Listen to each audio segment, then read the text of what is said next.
Selamat datang dan selamat menikmati novel kesayangan Anda. Tolong dibantu subscribe ya channel Febrian X Rere. Terima kasih. Bab 2156. Kapten itu menganggukkan kepalanya berturut-turut. Pada saat ini, 6 orang yang telah dibuang ke laut oleh Ye Chen semuanya mati tenggelam. Mayat beberapa dari mereka sudah mulai tenggelam ke laut. Ye Chen membawa kapten itu ke sisi berlawanan dari kapal pesiar, dan setelah kapten mengatur arah, Ye Chen membiarkannya kembali ke kapal terlebih dahulu. Dia kemudian menyalakan kekuatan mesin kapal secara maksimal, dan kapal segera melesat. Song Wanting berada di dek berikutnya ketika dia melihat kapal lepas landas, dan dia sedikit khawatir dan berteriak, "Tuan Ye." Begitu kata-kata itu keluar dari mulutnya, dia melihat sosok di perahu itu tiba-tiba melompat ke air dengan parabola sempurna. Dia kemudian melihat Ye Chen mengintip dari air dengan mudah, berenang kembali ke perahu tanpa penundaan. Song Wanting khawatir tentang Ye Chen dan dengan cepat mengambil handuk mandi dan segera menyerahkannya padanya saat Ye Chen naik ke kapal, berkata dengan prihatin, "Tuan Ye, cepat bersihkan air dari tubuhmu dan kemudian pergi ke kabin dan ambil mandi air panas agar tidak masuk angin." Ye Chen tersenyum sedikit, "Tidak masalah, ganti baju bersih saja nanti." Dengan itu, dia menginstruksikan kapten di samping, "Ayo berlayar sekarang dan memasuki laut lepas sesegera mungkin." "Baik Tuan Ye." Kapten segera mengangguk dan berkata, "Anda pergi ke depan dan berubah, kami akan berlayar."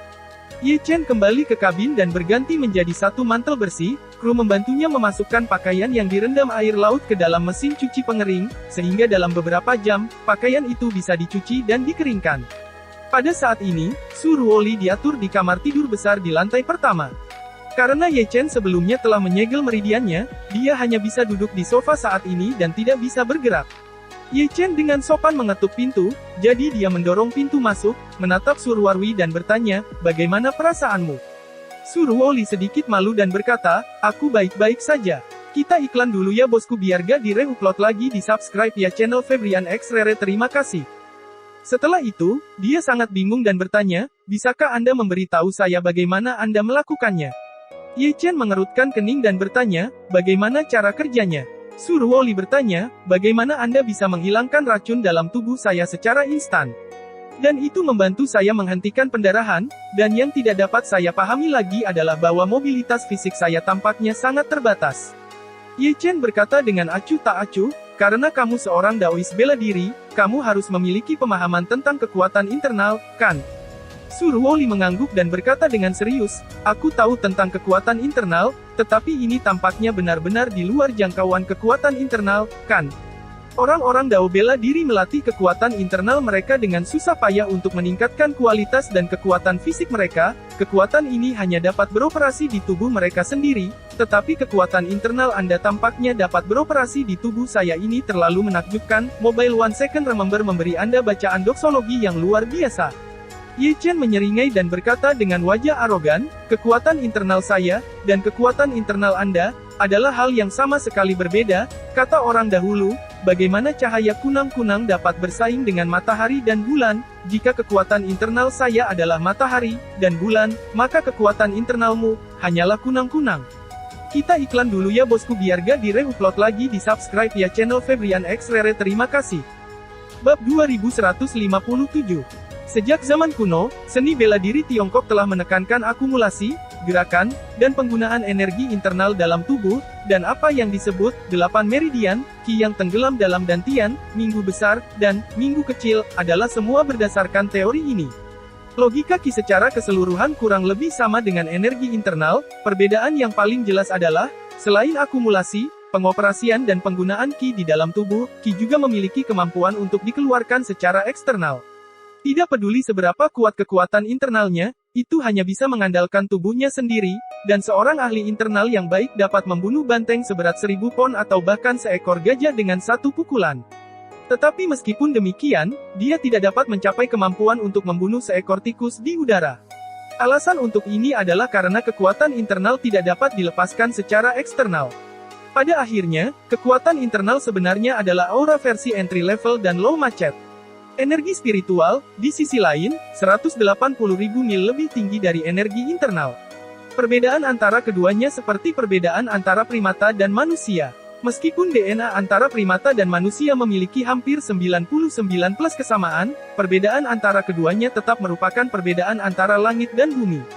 Tidak peduli seberapa pintar simpanse, dia tidak akan pernah menjadi manusia.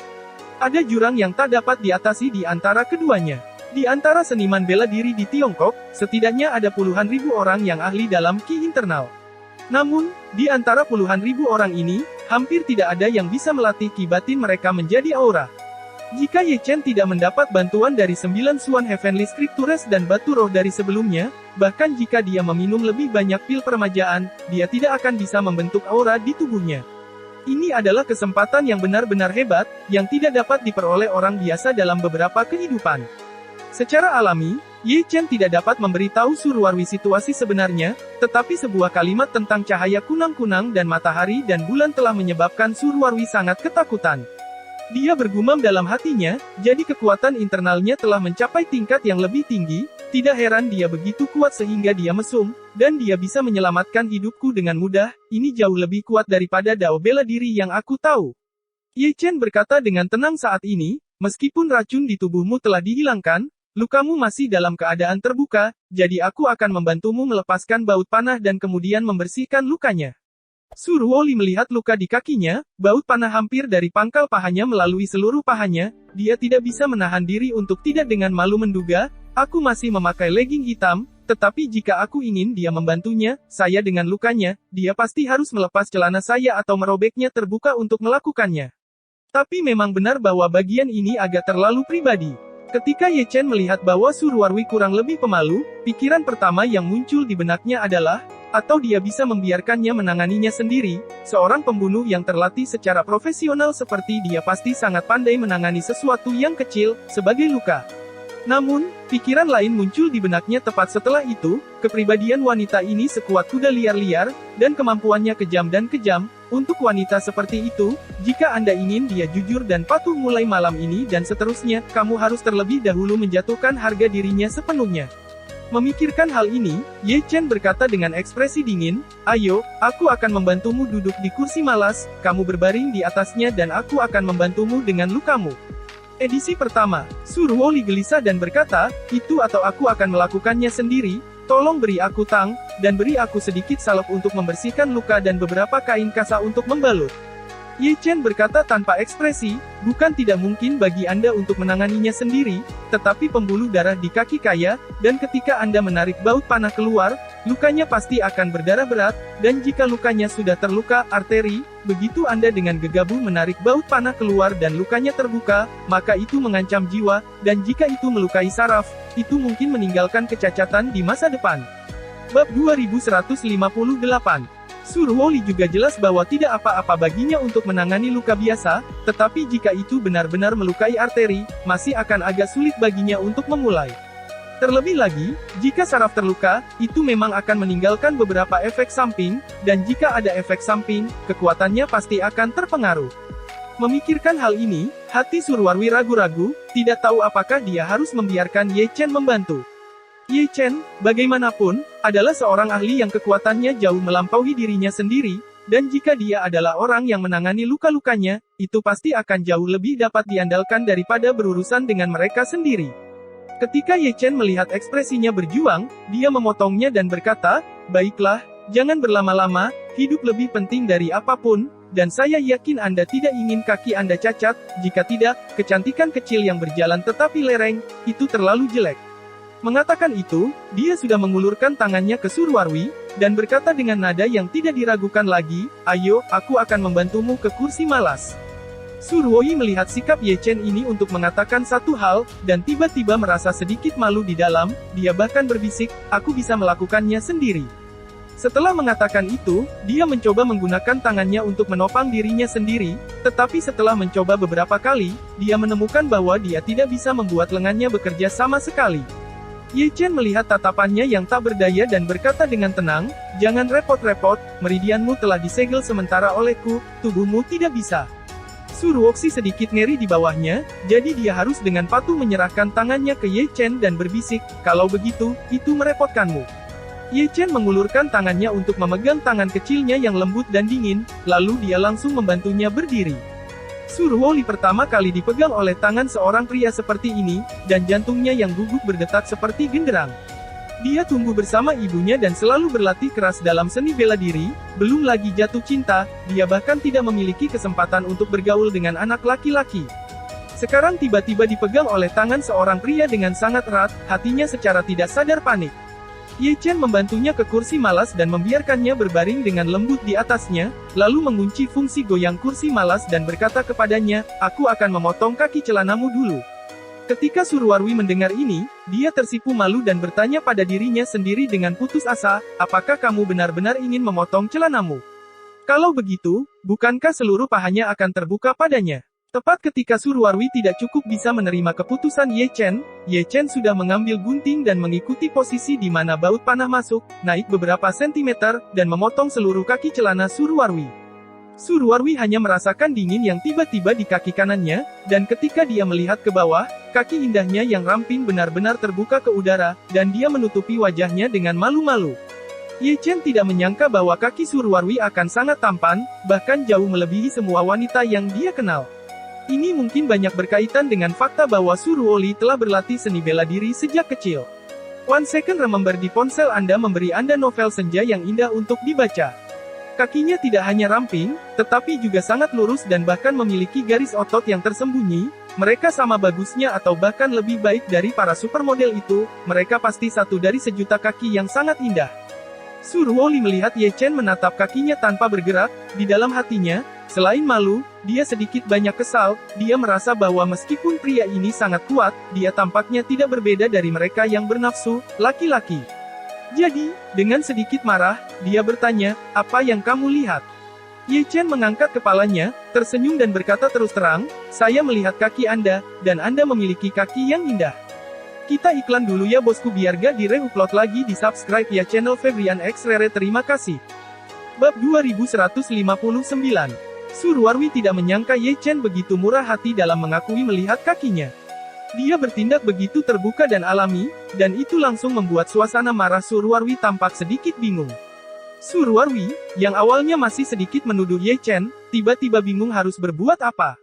Selain itu, sedikit kemarahan di dalam hatinya juga menguap dengan pengakuannya yang murah hati.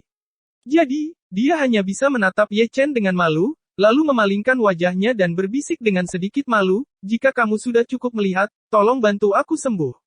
Ye Chen mengangguk dan tersenyum, "Oke, kalau begitu mari kita mulai perawatannya sekarang." Surwoli tanpa sadar bertanya padanya, "Apakah kamu sudah cukup melihat begitu cepat?" Setelah mengatakan itu, dia menyadari bahwa dia sepertinya telah mengatakannya dengan tidak tepat, dan dengan canggung menemukan cara untuk menambahkan, tidak, saya tidak bermaksud seperti itu, maksud saya, jika Anda sudah benar-benar melihat, maka mari kita mulai." Ketika dia mengatakan ini, dia sedikit banyak kecewa di hatinya. Ye Chen tersenyum sedikit dan berkata dengan berani, "Dokter, meskipun kaki Anda memang sangat cantik, saya masih harus segera membantu Anda mengobati lukanya." Setelah mengatakan itu, dia memegang paha Surwarwi dengan satu tangan dan mengambil tang dengan yang lain, dan berbicara, "Baut panah berduri, saya hanya bisa memotongnya dari ujung dan menariknya dari kedua sisi, mungkin saja sedikit menyakitkan kalau begitu, kamu harus menanggungnya." Surwoli mengangguk dengan lembut, "Ayo, aku bisa menanggungnya." Ye Chen emet dan menggunakan tangnya untuk memotong panah dengan hati-hati, lalu meraih panah dan berbicara, "Dengan cara ini, saya akan menghitung 123 dan kemudian saya akan menariknya keluar, jadi bersiaplah." Surwoli sibuk berkata, "Bagus." Ye Chen mengangguk dan berkata dengan serius, "Ayo, mari kita mulai, 1, 2. Begitu dia mengucapkan kata, 2, Surwarwi merasakan sakit yang tajam di kakinya, yang menyebabkan dia berteriak, "Ya ampun, sakit. Bukankah kamu mengatakan untuk menghitung sampai 3? Mengapa kamu menarik diri?" Hitungan 2. Ye Chen tersenyum kecil, "Saya orang yang suka terkejut, jika Anda benar-benar kalah 3 kali, bagaimana jika Anda tidak bisa mengendalikan diri dan tiba-tiba menutup kaki Anda?" Mata Surwoyi berkaca-kaca karena kesakitan, dan dia berkata dengan marah, "Kalau begitu kamu tidak bisa begitu terkejut, aku sekarat karena kesakitan, aku tidak siap sama sekali." Ye Chen tertawa, "Kamu adalah pembunuh yang sudah dicoba dan diuji, mengapa kamu tidak tahan dengan rasa sakit sebanyak ini?" Surwoli berkata dengan kesal, "Itu benar-benar menyakitkan sekarang, terluka oleh senjata yang begitu dingin, rasa sakitnya jauh lebih buruk daripada ditembak peluru." Ye Chen tersenyum tipis, "Rasa sakit itu hanya satu hal, tidak apa-apa sekarang, Aku akan melakukan sedikit debridement dan sterilisasi pada lukamu, lalu menaruh obat anti-infeksi di atasnya dan membalutnya. Pada dasarnya sudah selesai. Surwoli hanya bisa menganggukkan kepalanya dan bertanya, kau tidak akan mensterilkanku dengan alkohol, kan? Yang lebih menyakitkan, pembaruan tercepat. Ye Chen melambaikan tangannya, alkohol tidak cocok untuk sterilisasi luka, saya akan memberi Anda beberapa volt yodium, jangan khawatir, itu tidak menyakitkan seperti alkohol. Surwoli merasa lega, lalu dia melihat Ye Chen membawa sebotol penuh yodium volt, lalu menggunakan pinset logam, dia menambahkan bola kapas bersih, lalu mencelupkan bola kapas penuh yodium volt dan mengoleskannya secara merata pada lukanya. Iodine Volt adalah obat yang sangat baik untuk membersihkan dan mensterilkan luka, dan itu jauh lebih menyakitkan daripada alkohol. Bab 2160. Melihat Ye Chen memegang pinset dan dengan hati-hati merawat luka-lukanya, hati Surwarwi merasa sedikit lebih baik terhadap pria yang aneh dan pernah sangat marah ini. Dia memandang Ye Chen dan bertanya dengan suara penasaran, "Hei, aku masih tidak tahu siapa namamu." Ye Chen tersenyum sedikit, "Apakah penting bagimu siapa namaku?" Surwoli berpura-pura kesal dan berkata, "Aku bahkan belum menyelesaikan skor denganmu untuk terakhir kalinya kau mengacaukanku. Jadi tentu saja kau sangat penting bagiku." Ye Chen menganggukkan kepalanya dan berkata, "Hei ya, aku meledekmu karena tindakanmu memusnahkan seluruh keluarga Matsumoto saat itu memang sedikit berlebihan, kamu juga orang Cina, tentu saja kamu tahu gaya nenek moyang Cina, jangan apakah kamu tidak mengerti bahwa kemalangan tidak seburuk keluarga?" Surwoli tampak sedikit malu dan berkata, "Meskipun saya melakukan perbuatan itu, saya diperintahkan untuk melakukannya." Kepala keluarga jelas-jelas menuntut pada waktu itu bahwa keluarga Matsumoto harus membayar harga yang paling menyakitkan, jadi saya mengikuti keinginannya dan membawa orang untuk memusnahkan keluarga Matsumoto. Ye Chen bertanya padanya, "Tuan keluarga yang Anda bicarakan, apakah itu Su Soudao, atau Su Chengfeng?" Surwoli berkata dengan lembut, "Ini Su Soudao." Ye Chen mencibir, dan dengan sedikit jijik dan sedikit mencela diri sendiri, dia berkata, "Bajingan tua Su Soudao ini benar-benar beruntung, aku tidak sengaja menyelamatkan putra dan putrinya, Su Zifei dan Su Ziyu, dua putra keluarga Su, karena kebetulan, tetapi saya tidak berharap bahwa saya akan menyelamatkan putrinya yang tidak sah hari ini, saya mabuk." Surwoli berseru kaget, "Apakah kamu menyelamatkan Su Zifei dan ikan Suzy?" Ye Chen mengangguk dan berkata dengan sangat kesal, "Ya, mereka berdua saudara kandung memang diselamatkan oleh saya tidak tahu pada saat itu bahwa mereka adalah anak-anak Su Soudao, jika saya tahu, saya pasti tidak akan menyelamatkannya, mereka berdua." Surwoli mau tidak mau bertanya, "Apakah kamu memiliki kebencian yang mendalam padanya?" Ye Chen memandang Surwoli dan berkata dengan serius, "Aku memiliki dendam yang tidak suci terhadapnya."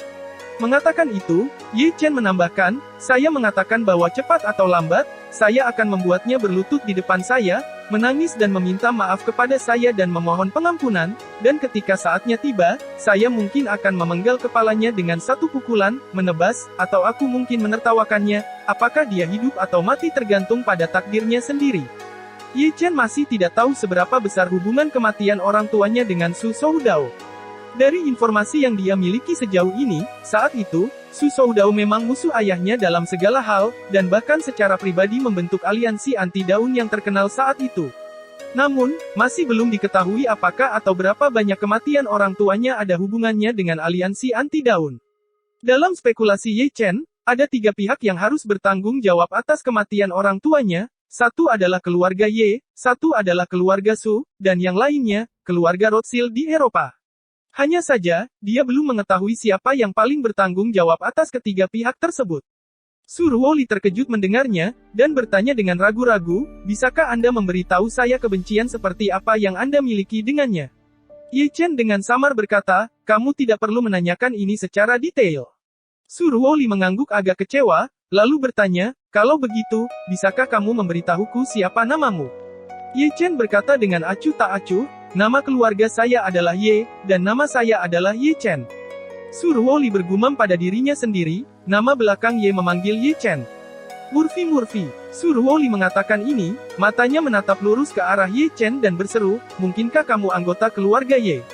Kita iklan dulu ya bosku biar gak di-re-upload lagi di subscribe ya channel Febrian X Rere terima kasih. Bab 2161 Melihat Surwarwi mengenali asal-usulnya, Ye Chen tersenyum sedikit dan berkata terus terang, "Ya, saya memang bisa dianggap sebagai anggota keluarga Ye, atau dulunya." Surwarwi merenung sejenak dan bergumam, "Sebelumnya adalah anggota keluarga Ye, itu berarti kamu tidak berada di keluarga Ye sekarang." Mengatakan itu, ekspresi Surwoli sangat terkejut. Keluarga Ye pada awalnya tidak makmur, setiap keturunan langsung yang sangat saya kenal, jika Anda tidak termasuk dalam keluarga Ye, maka kemungkinan besar Anda adalah. Kata-kata itu ada di bibirnya, dan Surwodeng sangat terkejut. Dia menatap Ye Chen dan berkata dengan ngeri, "Di antara keturunan langsung keluarga Ye yang tersisa, hanya ada satu, tetapi Ye Changying meninggal lebih dari 20 tahun yang lalu, mungkinkah Anda adalah putranya?" Ekspresi Ye Chen bersinar, dan dia berkata dengan serius, "Itu benar, aku putra Ye Changying, Ye Chen." Ya Tuhan, seluruh tubuh Surwoli terasa seperti disambar petir saat ini. Meskipun Ye Changying telah meninggal jauh sebelum dia lahir, tapi dia masih tahu nama Ye Changying seperti halilintar.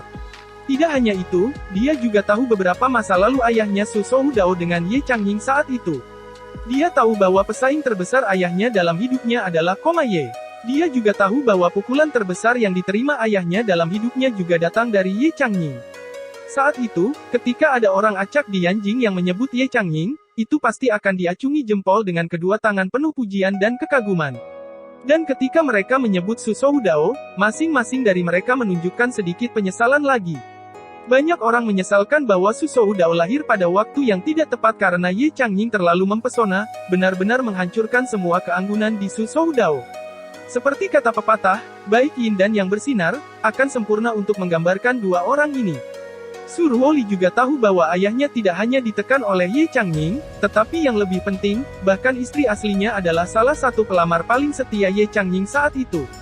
Pada saat itu, ayah mengejar istrinya saat ini dengan pahit, tetapi istrinya saat ini, yang mencintai Ye Changying sampai mati. Sebuah puisi kuno dapat digunakan untuk menggambarkan situasi Su Soudao pada waktu itu, yang dapat digambarkan sebagai yang paling tepat. Puisi kuno itu adalah, "Aku akan mengarahkan hatiku ke bulan yang cerah, tetapi bulan yang cerah bersinar di parit." Dapat dikatakan bahwa istri Su Soudao, yang dengan putus asa mengejar Ye Changying, menikahinya karena putus asa. Oleh karena itu, Su Soudao telah hidup di bawah bayang-bayang Ye Changying. Ngomong-ngomong, ayah Ye Chen, Ye Changying, jelas merupakan orang yang paling dibenci Su Soudao dalam hidupnya. Surwoli mengetahui peristiwa masa lalu ini dengan sangat baik, tetapi dia tidak pernah bermimpi bahwa suatu hari dia akan bertemu dengan putra Ye Changying. Bab 2162. Dan, terlebih lagi, saya tidak percaya saya akan memiliki begitu banyak cerita dengannya. Bahkan kaki kanannya sendiri, yang sekarang dia pegang di tangannya. Memikirkan hal ini, Surwoli tiba-tiba merasa bahwa dunia memang dibuat. Mau tak mau ia menduga-duga dalam hatinya, selama ini, aku telah melayani keluarga Su dengan sepenuh hati, bahkan rela mendedikasikan hidupku untuk keluarga Su. Tapi tidak pernah dalam mimpi terliar saya berpikir bahwa keluarga Su akan mengacaukan saya seperti ini, atau bahkan hampir membunuh saya. Dan Ye Chen ini, sebagai putra dan cucu dari keluarga Ye, pada awalnya adalah musuh bebuyutan seluruh keluarga Su, ditambah dia adalah putra Ye Changying, bagi ayahnya Su Soudao, dia bahkan lebih dari duri dalam daging, tetapi musuh bebuyutan keluarga Su inilah yang melangkah untuk menyelamatkan hidup saya pada saat yang paling kritis. Semua ini benar-benar terlalu ironis. Ye Chen tidak bisa tidak menggoda Surwarwi ketika dia melihat ekspresinya yang sangat kaya. "Apa?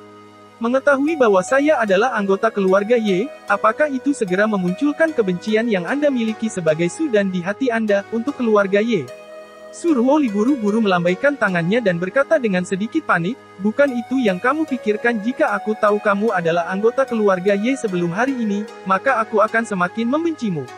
Mengatakan itu, Surwoli menghela nafas dan meratap, "Hei, sekarang aku telah benar-benar melihat bahwa aku tidak lebih dari seorang manusia perkakas bagi keluarga Su, dan seorang manusia perkakas yang dapat dikorbankan kapan saja. Mereka tidak mengambil putri haram saya serius sama sekali."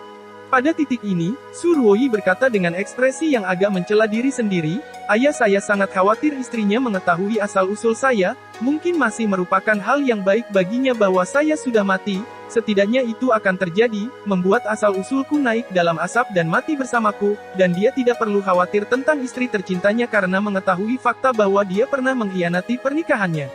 Ye Chen memandang Surwarwi dan berkata dengan simpati, kamu tidak perlu terlalu sedih tentang hal itu, sebenarnya, pikirkan dari sudut yang berbeda, itu bukan hal yang buruk, setidaknya kamu telah melihat mereka yang sebenarnya, warna sekarang, dan kamu pada dasarnya tidak terluka parah, itu jauh lebih baik daripada jika kamu tiba-tiba menyadari secara tiba-tiba pada saat sebelum kamu mati, kan? Surwoli dengan lembut menganggukkan kepalanya, menatap mata merah Ye Chen dan dengan lembut tersedak, Tuan Ye, masalah ini memang sangat berterima kasih kepada Anda, terima kasih karena bisa keluar dari jalan Anda untuk menyelamatkan hidup saya, hari ini, jika itu saya dan Anda terbunuh di depan mata saya mungkin bahkan tidak tega menyelamatkan Anda seperti Anda, memperbarui tercepat.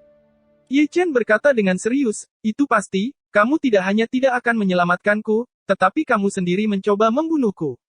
Surwoli naik ke atas dengan perasaan malu, menundukkan kepalanya dan berkata dengan lembut, hal ini memang terlalu bodoh bagiku, selama ini, yang aku pikirkan hanyalah melayani keluarga Su dan melayani ayahku sendiri, tetapi tidak pernah memikirkan apa yang orang lain lakukan, lihat aku sebagai. Ye Chen bertanya padanya, lalu apa rencanamu sekarang?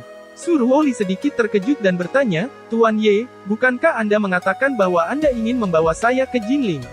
Apakah Anda akan berubah pikiran? Ya, Ye Chen mengangguk dan berkata, aku berniat membawamu kembali ke Jinling, dan aku tidak takut untuk mengatakan kebenaran yang buruk di depan, bahkan sekarang, aku tidak sepenuhnya nyaman denganmu.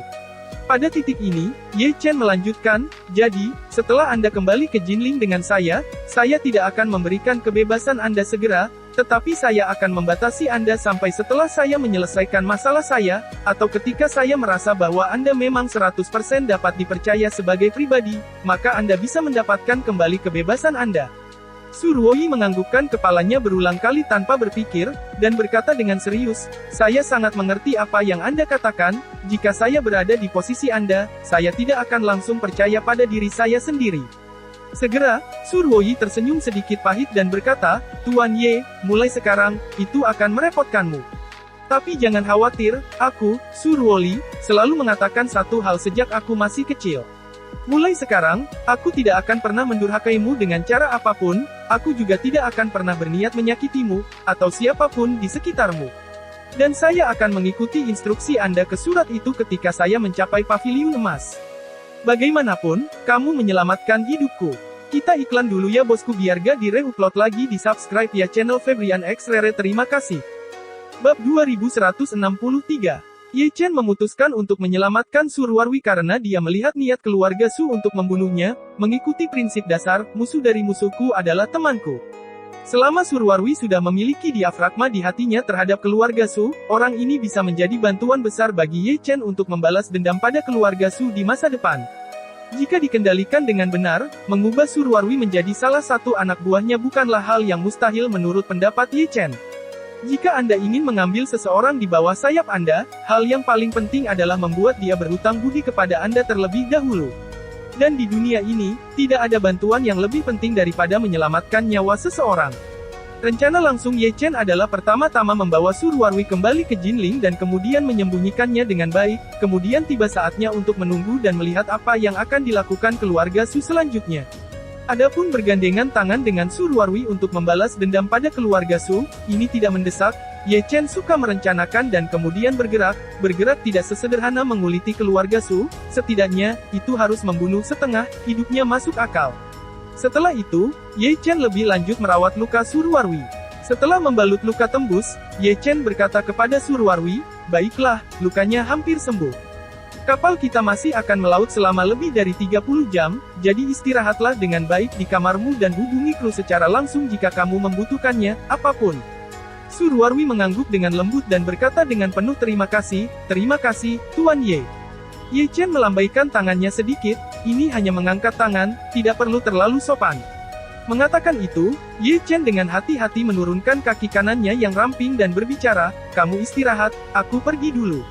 Surwoli sibuk berkata, Tuan Ye, sampai jumpa. Tidak perlu, Ye Chen berkata dengan acuh tak acuh, kamu harus cepat istirahat. Mengatakan itu, dia ingat bahwa dia telah menyegel meridian Surwarwi sebelumnya, jadi dia berbicara, saya baru saja menggunakan kekuatan internal saya untuk sementara menyegel meridian Anda, dan sekarang saya membantu Anda melepaskannya, tetapi Anda masih perlu memperhatikan, kaki kanan yang terluka tidak bisa bergerak secara drastis, dan usahakan jangan sampai basah, kalau mau mandi bungkus perban dengan kantong plastik. Surwoli menganggukkan kepalanya dengan baik dan berkata, saya tahu Tuan Ye, sulit bagi Anda untuk membantu meringankannya, jika tidak, sangat sulit untuk mengerahkan kekuatan. Ye Chen mengulurkan tangannya di pergelangan kakinya dan hanya sedikit, dia langsung menarik truki yang tersisa di tubuhnya.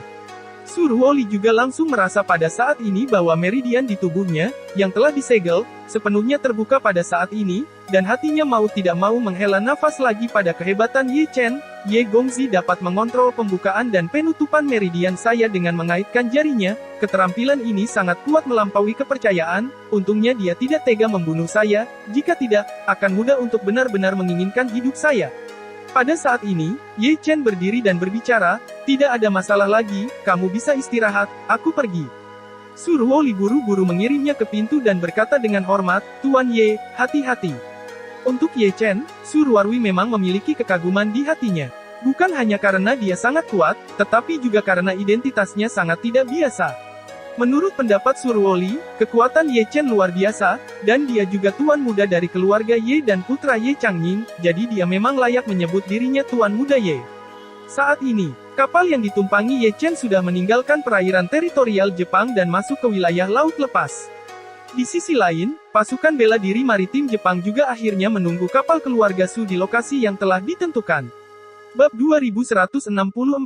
Ketika kapal pesiar itu muncul di layar radar, Kapten pasukan bela diri maritim tersenyum dan berkata, sialan, setelah semua penantian ini, para bajingan itu akhirnya ada di sini. Komandan keduanya tertawa di samping, Kapten, jika kita menangkap Surwarwi kali ini, itu pasti akan menjadi pencapaian besar lainnya, kan? Kapten mengangguk, tentu saja, Surwoli ini, adalah penjahat nomor satu di seluruh Jepang, jika kita menangkapnya kembali, hidup atau mati, itu akan menjadi pencapaian besar. Dia berkata, menggosok tinjunya dengan bersemangat, cobalah untuk tidak menembak nanti, tetapi tangkap mereka hidup-hidup. Segera, kapal pesiar, di radar, kurang dari 1 mil laut dari lokasi penyergapan mereka. Beberapa kapal patroli pasukan bela diri Jepang sudah benar-benar diam, mematikan mesin, transponder, dan semua lampu di kapal, menunggu target mendekat dan mengejutkan mereka. Melihat target semakin dekat, Kapten SDF segera memerintahkan, mulai tangkap. Pada saat itu, 6 kapal patroli JMSDF menyalakan lampu sorot mereka secara bersamaan, dan 6 sinar cahaya bersinar bersama di kapal pesiar yang tidak berpenghuni. Kapten Armada berkata dengan keras melalui pengeras suara, dengarkan kapal di depan, kami pasukan bela diri maritim Jepang, tolong matikan mesin Anda segera untuk diperiksa. Setelah suara ini berteriak, sesuai dengan rencana semula, kapal target harus mulai melambat, tetapi dia tidak berharap bahwa kapal target bahkan tidak melambat, dan terus berlayar ke arahnya sendiri. Jadi dia buru-buru berteriak lagi, dengarkan kapal-kapal di depan Anda sekarang dikelilingi oleh kami, menyerahkan perlawanan Anda dan mengangkat tangan Anda untuk menyerah adalah pilihan terbaik Anda, jika Anda menolak untuk menyerah, maka kami akan mengambil tindakan paksa. Kapal pesiar terus bergerak maju tanpa melambat sedikit pun. Kapten menggeram putus asa, saya memperingatkan Anda, jika Anda tidak segera mematikan mesin Anda, kami harus menembak Anda sesuai dengan hukum. Kapal pesiar masih memperlakukannya seperti udara dan terus bergerak maju. Kapten melihat bahwa dia akan keluar dari pengepungan, tetapi belum berniat untuk mengikat tangannya, dan bertanya-tanya, apa yang orang-orang ini lakukan? Bukankah kita setuju untuk menghentikan kapal jika kita berteriak? Komandan kedua di sisi lain tidak bisa tidak bertanya, Kapten, mungkinkah mereka berpikir mereka akan kabur selagi bisa? Kapten berkata dengan marah, astaga! Orang-orang ini tidak dapat diandalkan dalam apa yang mereka lakukan, cepatlah mengejar dan paksa dia untuk berhenti. 6 kapal patroli pertahanan diri dengan cepat mengejar mereka, dan mereka menyematkan kapal pesiar target di tengah, lalu mendekat sedikit lebih dekat. Ketika mereka mendekat, seseorang berteriak, Kapten, sepertinya tidak ada orang di kapal itu. Apa? Tidak ada siapa-siapa. Pria itu mengangguk dan berkata, itu benar, jelas diteropong, tidak ada jiwa di kokpit, dan tidak ada seorang pun di dek. Kapten pertahanan diri bergidik ketakutan dan berkata begitu saja, sial. Tidak mungkin keluarga Su telah membantu kita, kan? Dengan mengingat hal itu, dia segera memerintahkan, cepat dan paksa untuk berhenti, naik ke kapal dan beri aku penyelidikan yang cermat. Speedboat pertahanan diri, secara alami jauh lebih cepat daripada Yah, segera mengepung Yah dengan erat dan bahkan mengepung mereka sepenuhnya ke kiri, kanan dan depan. Pada saat ini, beberapa kapal dan kapal pesiar tengah tetap diam, beberapa anggota SDF dengan senjata yang dimuat, segera melompat ke kapal untuk memeriksa situasi di bawah perintah kapten. Penampilan ini tidak masalah, benar-benar tidak ada satu orang pun di dalamnya. Sang kapten menamparkan pahanya dan mengutuk dengan marah, bajingan-bajingan dari keluarga Su ini. Sepertinya mereka ingin kita bermain bersama mereka, tetapi memang benar bahwa mereka ingin kita mengeluarkan mereka dari perangkap dan menyelamatkan mereka.